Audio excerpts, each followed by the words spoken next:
Bienvenue à cette dernière rencontre qui porte sur les 7 gestes puissants à intégrer à votre pédagogie pour placer l'élève au cœur de la réussite. Je suis Michelle Miner-Corriveau, orthophoniste et professeure agrégée à l'École d'orthophonie de l'Université Laurentienne et je suis accompagnée d'Alexandre Mador, psychologue au CSC Nouvelon. Le 6e geste puissant nous incite à nous attendre à ce que la fluidité en lecture s'améliore grâce à des occasions de s'exercer en contexte significatif, au lieu de simplement imaginer que la fluidité s'améliorera d'elle-même sans ne rien faire. La révision du curriculum a donné un rôle central à la fluidité, ce qui est bien, alors qu'il s'agit d'un objectif ultime qui est le résultat d'un grand nombre de facteurs en interaction. La fluidité peut être définie comme une lecture raisonnablement précise, à un rythme naturel, avec une expression convenable qui mène à une compréhension précise et profonde. Nous vivons dans un monde où nous croyons que la mesure de la réussite est essentielle pour confirmer les apprentissages des élèves.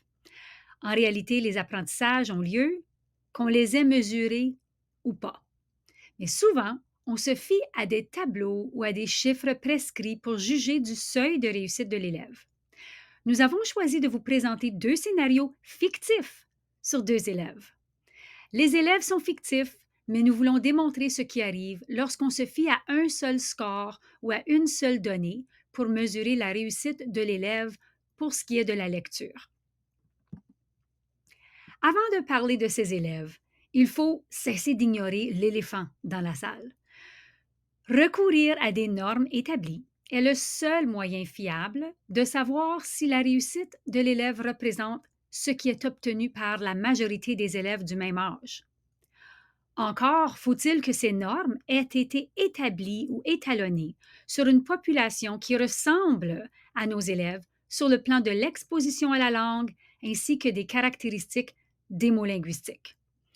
En français, dans la même province, en Ontario par exemple, on trouve des situations d'apprentissage et des élèves qui présentent des taux d'exposition à la langue très différents, ce qui rend difficile la tâche de les comparer entre eux. Alors, il est aussi inutile de les comparer à une norme établie ailleurs sur une autre population.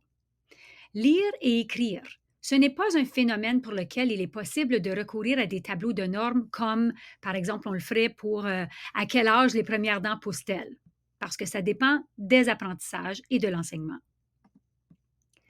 Un exemple pertinent, c'est le fameux tableau qui représente la moyenne dans la prise de poids des nourrissons.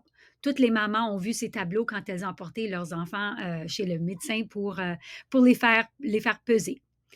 Pendant longtemps, on a comparé le poids de bébés nourris au lait maternel à des attentes fondées sur le poids de milliers de bébés nourris à la formule. À la suite de la réalisation que le type de lait pouvait avoir un impact important sur la prise de poids et que le fait de placer les mêmes types d'attentes sur des bébés dont les calories ingérées n'étaient pas du tout les mêmes, les experts dans le domaine se sont rendus compte que cette pratique était peu utile pour illustrer ce qui est attendu des 2 populations aux caractéristiques différentes. Puis d'ailleurs, ça pouvait décourager des mamans qui avaient des bébés plus petits parce que justement, ils étaient nourris au lait maternel et non à de la formule qui est créée à partir de protéines d'un animal différent. C'est un peu comme comparer des oranges à des sacs de papier. Ça ne se fait pas. Alors revenons à nos moutons. En lecture, il existe des normes en anglais, bien sûr, mais le fait d'utiliser des pratiques d'évaluation fondées sur des normes établies dans une autre langue, sur une autre population, place nos élèves dans une situation où les attentes qu'on place sur eux ne représentent pas forcément ce qui est réaliste ou réalisable au même moment pour eux que pour d'autres. Je vous présente nos 2 scénarios, nos 2 élèves dans nos 2 scénarios. Imaginons pour un instant qu'il est possible de quantifier la réussite de l'élève à partir d'un chiffre établi dans un tableau quelque part. C'est imaginé, OK? Mais en pratique, ça se fait. Pour illustrer ce scénario, nous avons fixé la norme ou le seuil d'attente à 89 mots lus correctement par minute. C'est un seuil fictif, il ne paraît pas dans un tableau, je ne me fie à rien. C'est vraiment juste pour démontrer la chose. Le chiffre importe peu, vous allez comprendre dans quelques diapos. Alors, pour que je puisse indiquer à mon bulletin ou au bulletin de l'élève que l'élève lit à un niveau 3 sur une échelle de 4, selon moi, les élèves doivent franchir ce seuil à 89 d'après mon tableau. Pour calculer la réussite, il faut compter le nombre de mots lus par l'élève. Donc, on se rend la vie facile. Sarah et Noah ont tous deux lu 111 mots. Donc, ils ont lu le même nombre de mots. On s'entend là-dessus? Comptons le nombre d'erreurs maintenant. Sarah en a commis 22 et Noah en a commis 3. Noah a fait moins d'erreurs que Sarah. On est d'accord? Maintenant, le nombre de mots lus correctement indique que Sarah a lu 89 mots sans erreur et que Noah en a lu 108. En soustrayant le nombre d'erreurs du nombre de mots lus, on observe que Noah a lu de manière plus précise que Sarah le même texte. Il peut être utile de tenir compte du temps en lecture, car une lecture trop lente ou trop rapide peut nuire à la compréhension et nous avons certains tableaux qui circulent pour lesquels on mesure la fluidité en lecture orale ou le Oral Reading Fluency. Pour les fins d'illustration, encore une fois, on se rend la vie facile. Sarah a lu 89 mots correctement en 60 secondes. Mais Noah a pris un peu plus de temps à lire le même nombre de mots. Donc oui, Sarah a lu plus rapidement que Noah. Alors le taux de précision de Sarah est de 80,2 %, alors que celui de Noah est de 97,3 %. Donc son taux de précision, celui de Noah, est supérieur à celui de Sarah. Mais lorsque je calcule le nombre de mots lus correctement, je dois diviser le nombre de mots lus correctement par 60 secondes.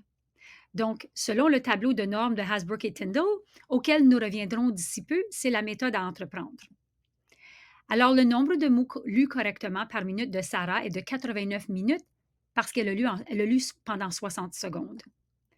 Alors que Noah, lorsque je divise son nombre de mots lus correctement par le 90 secondes, j'obtiens 72 mots lus correctement par minute. Donc, bravo pour Sarah. Elle aurait atteint le seuil que je m'étais fixé pour mesurer la réussite, soit de 89 mots lus correctement par minute. En réalité, les compétences de Noah excèdent celles de Sarah en lecture. Puis c'est un peu ce qui arrive dans nos salles de classe lorsqu'on décide à l'avance, sans avoir de preuves établies, du résultat attendu par nos élèves à une certaine épreuve, quand on décide du chiffre ou du seuil à franchir pour obtenir la cote du niveau 3. Donc, avant de vous présenter le deuxième scénario, il est important de comprendre d'où vient cette pratique. Jan Hasbrouck, l'une de celles qui a établi les mesures portant sur la lecture fluide orale ou la fluidité en lecture orale, donc en anglais on parle de Oral Reading Fluency, elle indique que ces normes ont été nommées incorrectement. Cette mesure a pour seul et unique but de mesurer le nombre de mots lus correctement par minute. Cette mesure de rendement a sa place, mais seulement pour mesurer l'étendue du progrès. On l'utilise sur un texte non pratiqué, mais pour lequel l'élève a reçu un enseignement explicite sur le code, ce qui lui permet de lire avec au moins 98 % de précision ce texte. Au bout de 60 secondes, on compte le nombre de mots lus correctement. Ce qui importe le plus dans le tableau qu'il présente, selon Hasbrouck, c'est le progrès encouru entre le moment A, soit à l'automne, et le moment B, au printemps. À l'heure actuelle, cette étude n'a pas été répétée en français, donc il n'y a aucune norme disponible. Une étude est en cours au Conseil scolaire du Grand Nord et au printemps, on pourra établir des normettes qui s'appliqueront à des élèves scolarisés en français en milieu linguistique minoritaire de la première à la quatrième année. Mais toutefois, cette mesure peut être utilisée sans normes pour quantifier l'étendue du progrès pour chacun de nos élèves. Donc, on prendrait la différence entre le nombre de mots lus correctement en 60 secondes en septembre et en juin. Puis c'est comme ça qu'on mesurerait l'étendue du progrès. C'est individuel pour chaque élève. Donc, l'objectif ultime de la lecture, c'est la compréhension. Certains individus ne seront jamais des lecteurs fluides lorsqu'ils vont lire oralement. Mais si les individus lisent avec une fluidité qui respecte les ponctuations afin de conserver le sens du passage ou du texte, même si plusieurs autocorrections sont observées, c'est acceptable. Puis on notera qu'une réduction dans les autocorrections, mettons de septembre à juin, c'est aussi une démonstration de l'automaticité, donc c'est un progrès même si le score a peu changé chez ce même élève. Donc, l'entraînement à la fluidité en soi ne mènera pas à un décodage précis. Il faut commencer par savoir décoder les mots avant d'être fluide. Les élèves qui présentent des faiblesses en décodage ont besoin à la fois d'un enseignement sur le code et d'une pratique fréquente de la lecture orale à partir de textes qui sont 100% déchiffrables ou décodables pour eux. Méfiez-vous alors lorsque des sites qui paraissent entièrement franco présentent des tableaux avec des titres traduits, mais dans lesquels les normes sont à peu près identiques à la référence d'origine en français. Ça veut dire que ça n'a pas été mesuré sur nos élèves. Nous en sommes maintenant à notre deuxième scénario fictif dans lequel je change un peu l'attente de réussite. Au lieu de compter le nombre de mots lus correctement par minute, nous ferons comme le propose Hasbrouck et Tyndall.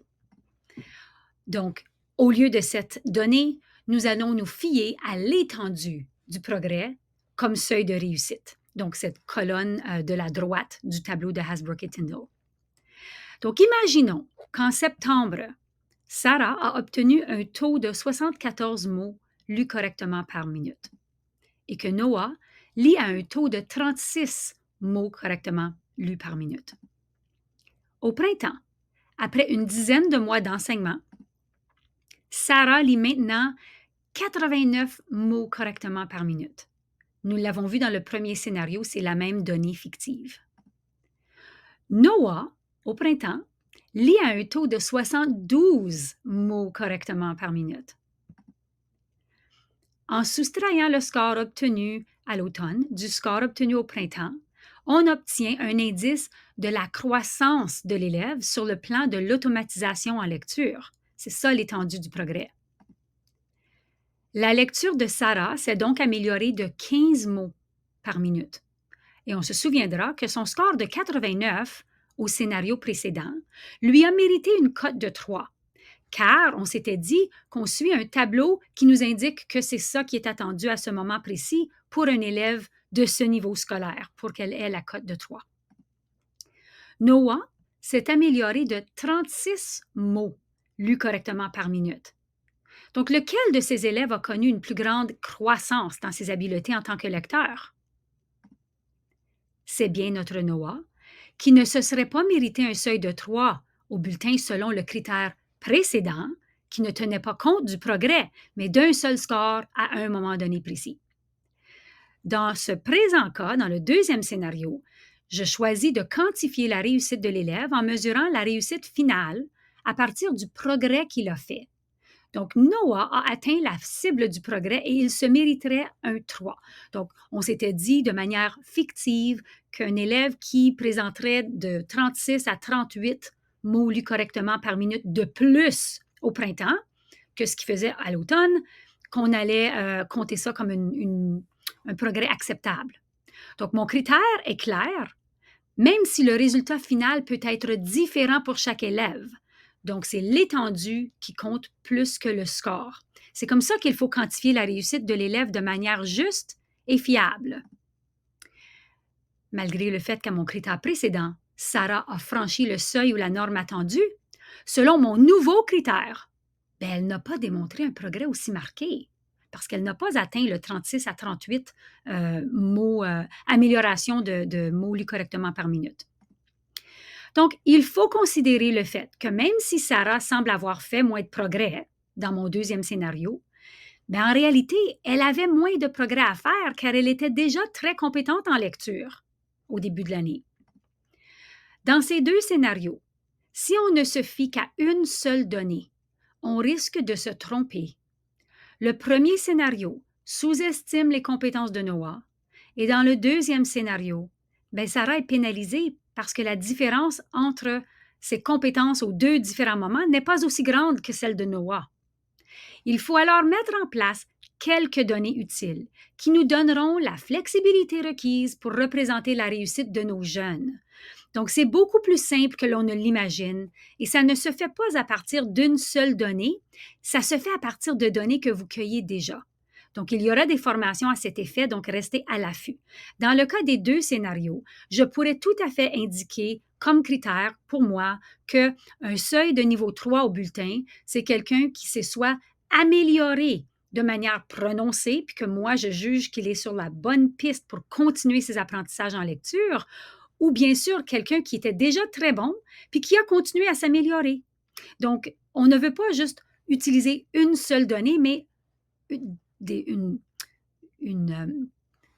interaction de données qui va rendre compte de l'interaction des facteurs qui entrent en jeu lorsqu'on traite de l'évaluation en lecture.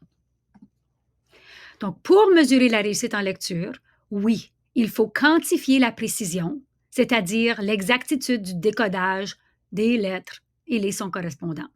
C'est la base de la fluidité et c'est ce qu'il faut mesurer d'abord et avant tout.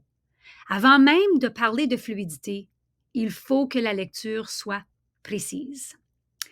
Pour mesurer le taux de précision de manière efficace, bien, il faut choisir un livre qui est décodable à 98% pour l'élève. Quand on parle de prosodie, ça signifie l'expression et l'intonation que le lecteur emprunte en lisant. On ne cherche pas à ce que les élèves lisent avec une expression digne d'une production théâtrale. On cherche une lecture qui sonne comme la parole du lecteur lorsqu'il s'exprime en spontané. Donc, pensez-y lorsqu'on fait lire des élèves dans leur deuxième langue, alors que leur communication orale en spontané est encore en développement dans cette langue. On ne peut pas lire avec plus de fluidité que ce que l'on peut produire à l'oral. La réussite doit donc tenir compte de cet aspect. Il n'est pas réaliste de s'attendre à ce que tous les élèves lisent exactement de la même façon, mais est-ce que les élèves lisent à une manière de représenter leur parole orale? C'est une façon beaucoup plus inclusive de rendre compte de leur progrès. Jan Hasbrouck présente quelques confusions communes qu'il vaut la peine d'aborder. La première porte sur la fluidité en lecture orale. Cette mesure que nous avons abordée lors de la discussion sur la réussite de Sarah et Noah mesure le nombre de mots lus correctement dans un temps précis. C'est tout. Ce n'est pas une mesure de la fluidité en lecture en soi. Le problème, c'est que l'ORF, ou le Oral Reading Fluency, a été mal nommé, puis ça date des années 80, plus de 40 ans. Et c'est Jan Hasbrouck elle-même qui le dit. Donc, à un niveau très élémentaire, la fluidité peut être considérée comme la combinaison de la précision et de la vitesse. Cependant, nous comprenons aujourd'hui que la fluidité de la lecture est bien plus complexe que ça.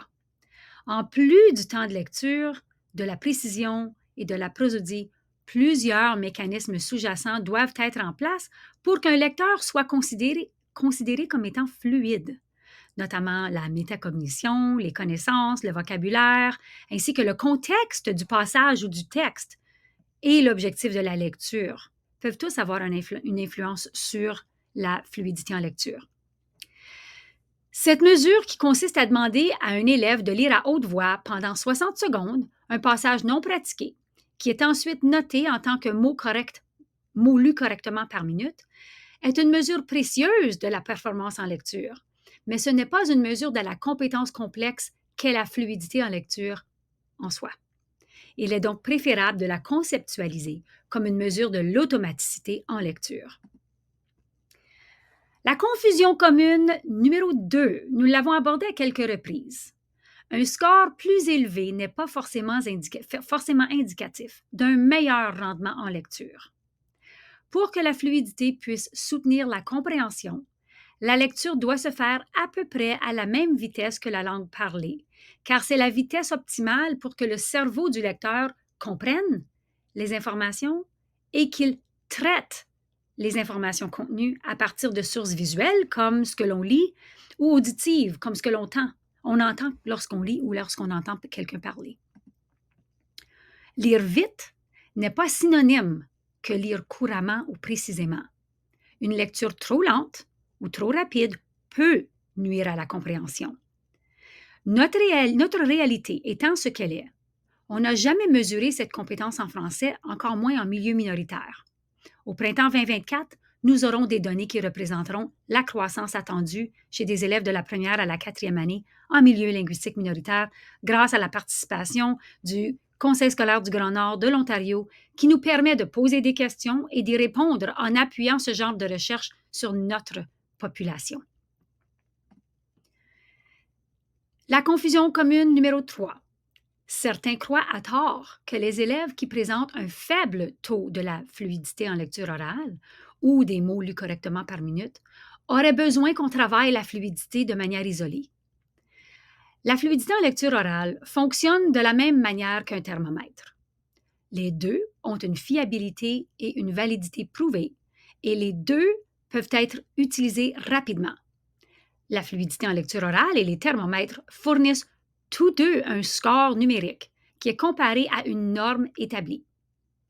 Le score d'un thermomètre peut indiquer si une personne a de la fièvre ou non.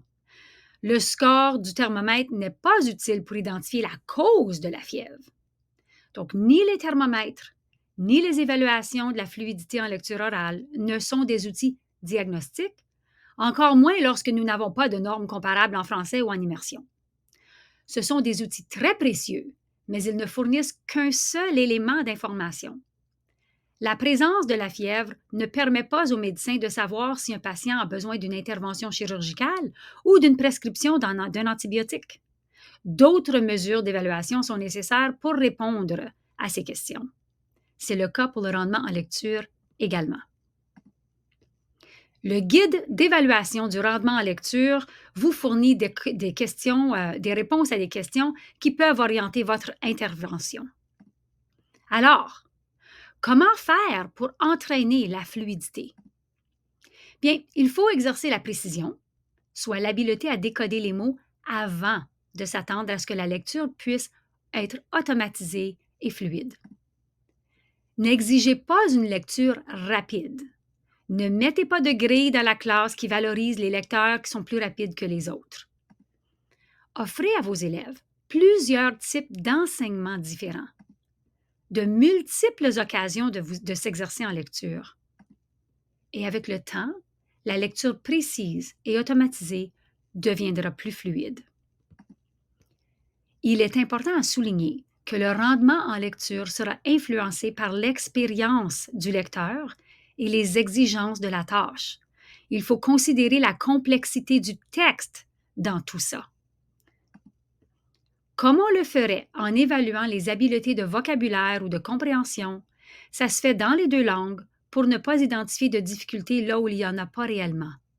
Si la lecture est fluide en anglais, donc la langue première de l'élève, et moins en français, qui est sa langue seconde, alors les difficultés ne sont pas liées à la fluidité en tant que telle, mais sont dues aux compétences langagières orales plus limitées en langue seconde. Dans nos milieux plurilingues, le niveau d'exposition à la langue de nos élèves varie de manière considérable. S'ils n'ont pas tous le même vécu, est-ce qu'on peut s'attendre aux mêmes résultats chez chacun d'eux? Bien sûr que non. Donc, tirer sur la queue du tétard ne le fera pas devenir grenouille plus vite. Il faut s'attendre à ce que la lecture en langue seconde soit moins fluide que la lecture du même lecteur dans sa langue première, car c'est étroitement relié à ses habiletés langagières orales. Comment améliorer la fluidité alors, pour répondre à cette question? Bien, pour les apprenants du français, s'exercer à communiquer oralement en français ainsi qu'en pratiquant la lecture en anglais dans leur langue première et seconde il y aura un impact favorable à long terme sur la fluidité dans les deux langues, quoiqu'un décalage sera attendu dans le rendement en lecture entre ces deux langues chez le même élève. Comme nous savons que la fluidité en lecture devrait sonner comme la production spontanée de la parole, alors la fluidité en lecture des apprenants du français sera moins naturelle qu'en anglais.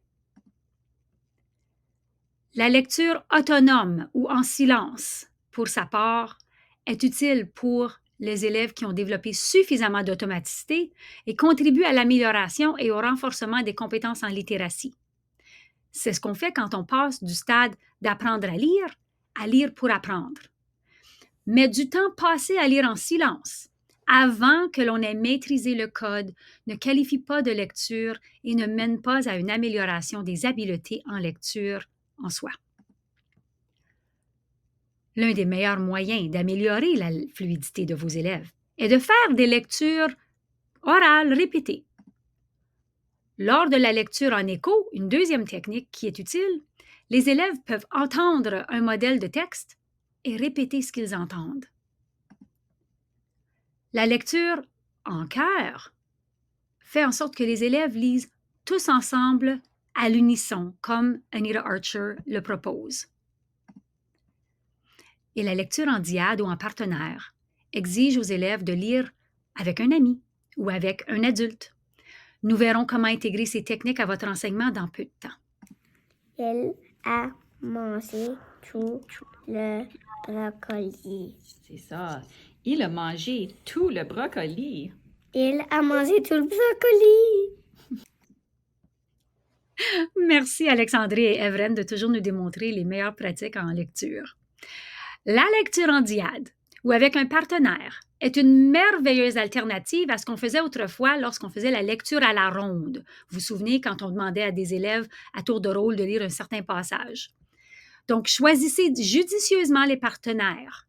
Jumelez des lecteurs moyens avec des lecteurs plus forts et les lecteurs faibles avec des lecteurs moyens. Ne jumelez pas les lecteurs les plus faibles avec les plus forts. Dans notre exemple, nous avons utilisé un perroquet, donc la lettre de notre alphabet mnémonique, pour représenter l'élève qui ira en premier, soit l'élève le plus fort de la diade, et le dauphin pour l'élève qui lira en deuxième lieu, soit le plus faible des deux. Donc, ne dites jamais aux élèves que le plus fort lit en premier et que c'est le perroquet. Faites simplement, à tour de rôle, assignez des rôles aux élèves et assurez-vous que chaque élève ait l'occasion de lire en premier ou d'écouter lire son partenaire d'abord lorsqu'on rejumellera les élèves dans des groupes différents. Donc, ce sera à vous d'assigner les rôles afin que tous les élèves vivent l'expérience de lire avec des élèves plus forts qu'eux ou plus faibles qu'eux. Donc, l'enseignant dira alors, « OK, les perroquets, commencez à lire votre paragraphe. » Au bout de 5 minutes, il ou elle dira, « OK, les dauphins, c'est à vous maintenant de lire le même texte. » Nous devons réfléchir à la manière dont nous gérons la lecture en diade ou en partenaire. Il est toujours bon de définir ses attentes et de les partager avec les élèves. Donc, comme Anita Archer le dirait, si vous l'anticipez, précorrigez-le. Mettez en place des règles et discutez-en avec vos élèves pour mettre en pratique ce à quoi ressemble une lecture en diade efficace. Dans vos documents d'appui, vous trouverez une adaptation des 5 règles simples de Kameny. Les élèves auront besoin de consignes de correction pour savoir ce qu'ils doivent faire ou dire lorsque leur partenaire se trompe en lisant un mot ou lorsqu'il éprouve des difficultés à le déchiffrer ou le décoder. Vous pouvez encourager vos élèves à jouer le rôle de l'entraîneur afin d'être prêts à aider leur partenaire au besoin. Donc, questionne et mentionne. Notre version française de la procédure Ask, then Tell d'Anita Archer nous incite à relancer l'élève qui n'a pas lu le mot correctement en le questionnant et en lui mentionnant le mot au bout de 4 secondes s'il n'arrive pas à le décoder. Ces stratégies font partie du pamphlet accordéon de l'élève qui énumère les étapes à suivre ou qui propose une démarche pour réussir à faire le travail en groupe et en individuel. Vous trouverez ce pamphlet prêt à imprimer pour l'élève dans vos documents d'appui, puis en le pliant, chaque élève peut conserver sous les yeux toutes les stratégies dont ils auront besoin pour mener à terme et avec succès ces belles stratégies. Les pyramides de l'affluence, soit une stratégie de fluidité dont Kamini n'a pas fait mention, mais pour laquelle nous avons créé une vidéo et une ressource modifiable est disponible pour téléchargement dans nos boutiques variées. Annette Petitpas et Janelle Paquette-Milne du Conseil scolaire Viamonde ont ajouté à cette collection en créant des pyramides à partir des mots et des phrases qui font partie de livres de la série Une syllabe à la fois. Dans la prochaine vidéo, Alexandrie présentera les nombreuses façons dont cette ressource peut être utilisée. Voici un outil qui permet un enseignement ciblé, direct et explicite. Les pyramides peuvent être utilisées à plusieurs niveaux scolaires et elles se prêtent bien à la différenciation pédagogique. On peut travailler plusieurs compétences linguistiques sur la correspondance lettre-son, l'orthographe, le vocabulaire, la grammaire et surtout la fluidité.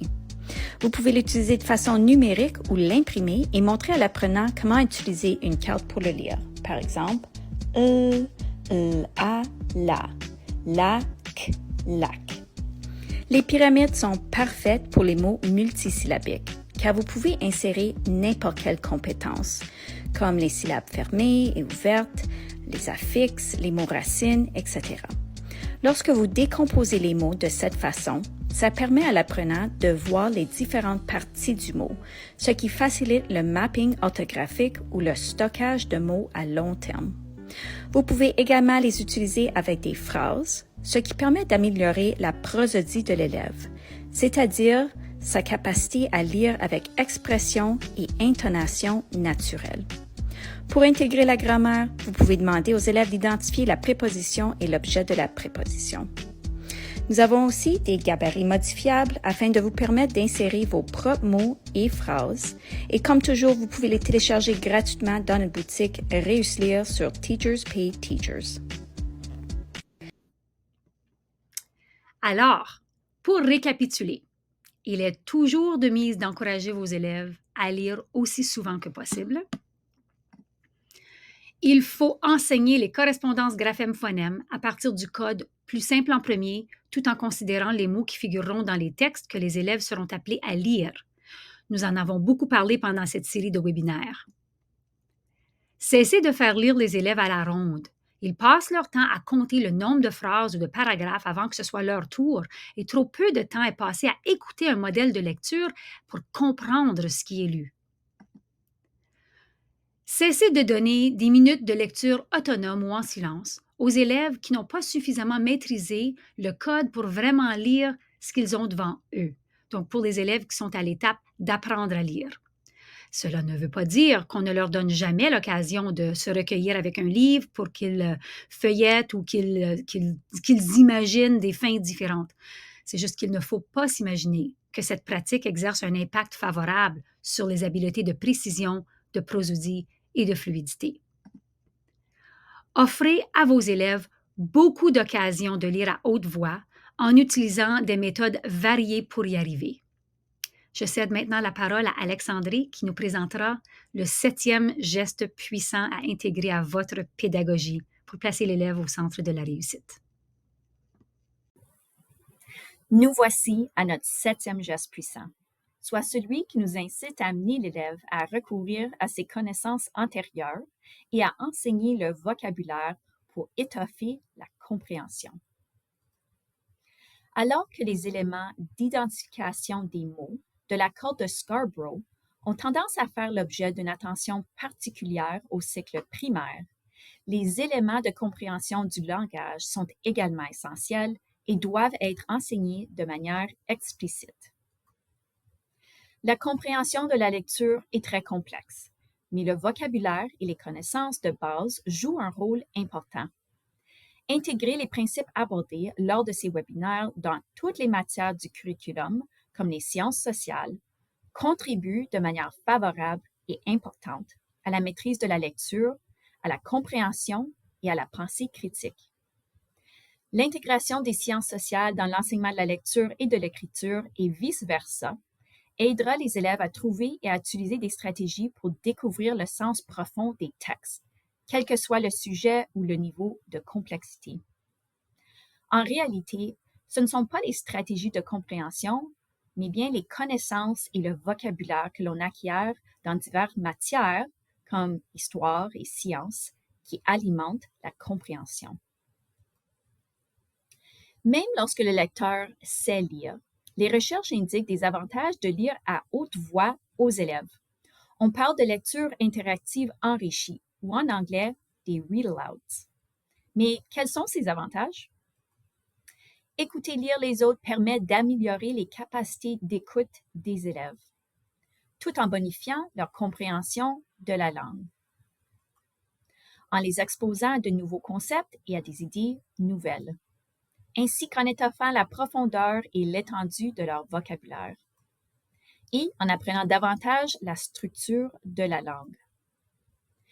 Écrire sur le contenu de ce qui a été lu consiste à développer les habiletés langagières et de réflexion critique des élèves en les amenant à clarifier et à organiser leurs pensées et à consolider les apprentissages afin de les stocker dans leur mémoire à long terme.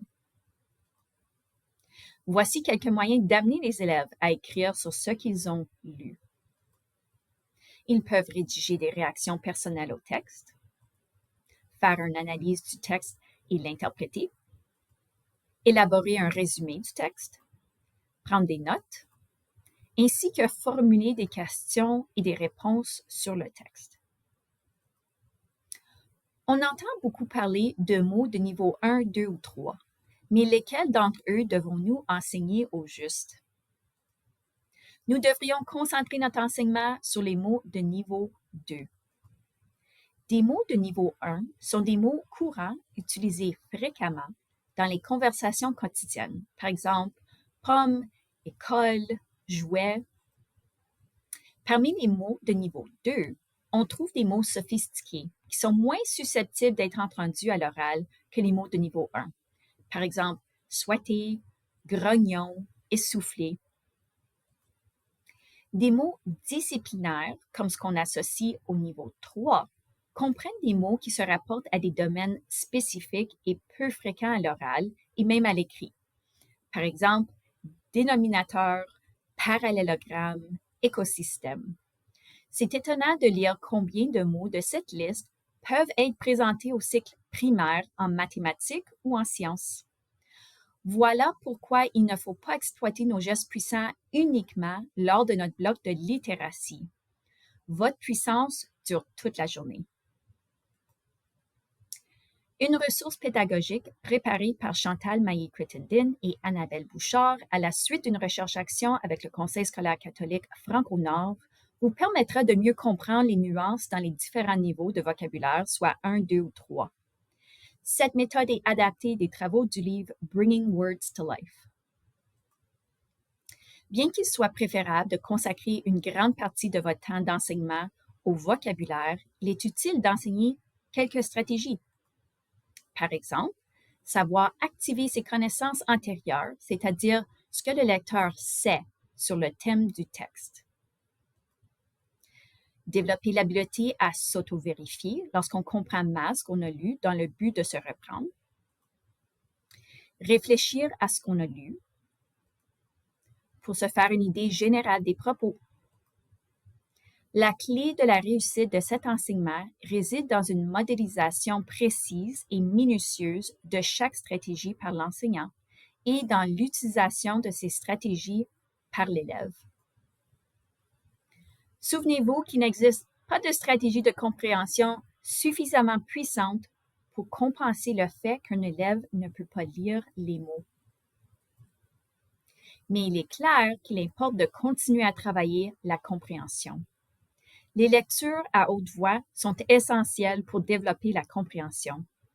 Savoir sélectionner des textes suffisamment complexes pour mettre au défi les élèves afin de développer leurs compétences langagières orales, y compris leurs connaissances et leur vocabulaire.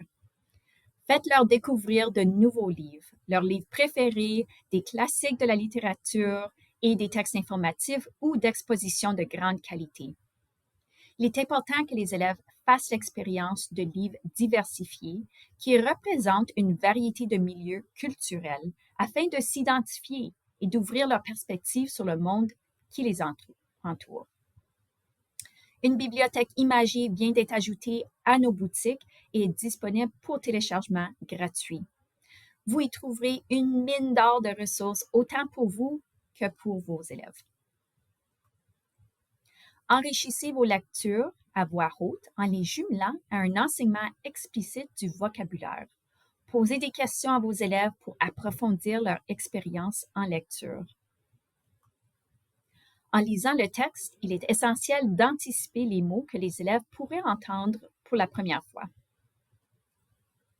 Pendant la lecture, il est nécessaire d'adapter le texte pour refléter le niveau de langue des élèves, de simplifier le vocabulaire et d'en expliquer le sens ainsi que le sens figuré des expressions. Lire le livre à plusieurs reprises. Étendre le vocabulaire avec chaque lecture du livre permet à l'élève de consolider le vocabulaire et de le stocker en mémoire à long terme. Une technique puissante pour jumeler les habiletés à l'écrit et à l'oral consiste à combiner des phrases, ce qui permet de faire couler plus doucement une écriture saccadée en faisant varier la structure des phrases et en rendant un texte plus intéressant pour le lecteur. On réunit donc deux phrases en ajoutant une conjonction de coordination.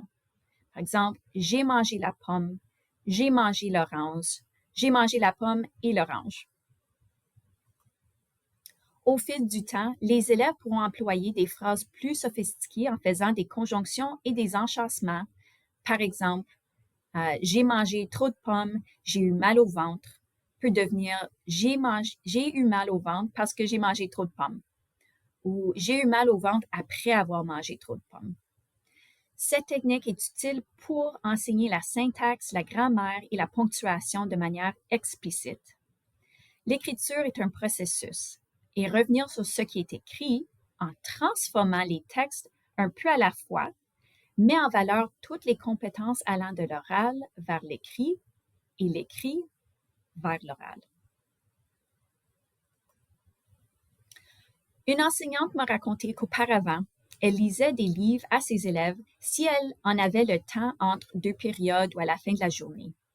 Elle pouvait choisir un livre au hasard sans enseigner le vocabulaire au préalable. Depuis qu'elle comprend la science qui sous-tend la lecture à voix haute, read aloud, et leur impact puissant sur les habiletés langagières orales, elle planifie maintenant ses moments de lecture avec intention et choisit ses livres de façon judicieuse. Préenseignez le vocabulaire et les expressions que rencontreront vos élèves lors de la lecture interactive. Jumelez la lecture à des activités intéressantes et engageantes qui mènent à un objectif précis, par exemple le rappel du texte. La lecture n'est pas facultative, mais essentielle et doit faire partie intégrante du bloc de littératie. La lecture d'un livre peut s'étendre sur plusieurs journées ou semaines. Tous les élèves profitent d'une lecture interactive à voix haute, du cycle préparatoire au secondaire. Pour planifier l'enseignement explicite du vocabulaire dans le cadre d'une lecture à haute voix, nous vous avons préparé un plan de leçon en lien avec le livre « Comment le Grand Nord découvrit l'été ».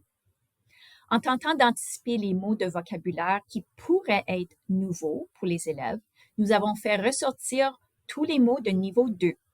Nous avons ensuite choisi 3 mots à la première page du livre pour les travailler de façon explicite. Certains livres peuvent être rédigés en utilisant un style de phrase parfois peu accessible pour l'élève. Par exemple, les textes écrits au passé simple ou qui contiennent du vocabulaire trop peu fréquent. Afin de le rendre plus facile à comprendre, le texte de la page 2 de ce livre a été inséré dans ChatGPT pour simplifier le vocabulaire. Vous voyez à la droite ce qui figure dans la leçon partagée avec vous. Le texte d'origine figure en haut. Ensuite, une première simplification dans ChatGPT et une deuxième simplification. Donc, le résultat de la première analyse, mais simplifié, dans ChatGPT. Dans ce plan de leçon, vous trouverez des masques à découper pour la mise en scène d'une théâtre des lecteurs. Le théâtre des lecteurs constitue une forme de lecture répétée. C'est une activité authentique et dynamique qui implique une performance lue, qui exige des répétitions. Les recherches démontrent que le théâtre des lecteurs contribue favorablement au développement des compétences en lecture. Les maquettes ou les marionnettes peuvent remplacer le théâtre des lecteurs. Il est possible de faire raconter les élèves à partir de différentes activités qui représentent les personnages du livre et les faits saillants. L'une des meilleures façons d'amener les élèves à utiliser le langage académique à l'oral et à l'écrit est de l'utiliser vous-même dans vos conversations avec eux. Trouvez des moyens d'incorporer des mots sophistiqués tout au long de votre journée. Dans vos documents d'appui, vous trouverez des listes de mots sophistiqués à employer lors de la routine de classe, lors de discussions qui portent sur les comportements en salle de classe ou sur le rendement scolaire et des mots liés à des domaines de contenu spécifiques. Vos documents d'appui contiennent ces tableaux dans lesquels vous trouverez plusieurs mots qui sont souvent utilisés dans les consignes que l'on donne aux élèves. Il est important d'expliquer ces mots afin que les élèves puissent bien exécuter les tâches requises. S'ils ne savent pas ce que ça veut dire, comment peuvent-ils réussir? Ce dernier geste puissant nous incite à continuer de concevoir la compréhension comme étant l'objectif ultime et le résultat de la lecture. Aussi, de cesser à s'attendre à ce que la compréhension en lecture s'améliore à partir d'activités isolées en compréhension et de viser à activer les connaissances antérieures tout en développant les connaissances fondamentales essentielles. Mettez en priorité l'enseignement explicite du vocabulaire. Selon la commissaire en chef du rapport sur le droit de lire, le pouvoir découle des savoirs, mais seulement lorsqu'ils sont partagés. Alors partagez ces 4 webinaires avec tous vos collègues jusqu'à ce que tous les élèves puissent lire. Enseigner en français ne devrait pas être un fardeau de surplus pour nos enseignantes et nos enseignants, qui méritent à tout le moins d'avoir un accès libre à des ressources axées sur la science. Merci de partager notre mission. Abonnez-vous à ma chaîne YouTube et joignez-vous à notre groupe Facebook AlphaGraph pour rester à l'affût de nouveautés. C'est votre communauté d'apprentissage professionnel. Pour conclure cette étude du livre, voici 3 questions de réflexion qu'on vous invite à répondre dans le chat ou par vidéo. Numéro 1. Lesquels des gestes croyez-vous être le mieux mis en œuvre dans votre école? 2. Lequel des gestes devez-vous intégrer à vos pratiques pédagogiques actuelles? Que ferez-vous pour y arriver? Et 3. Y a-t-il des questions en suspens qui n'ont pas été abordées dans ces webinaires? Nous voulons vous entendre. Merci.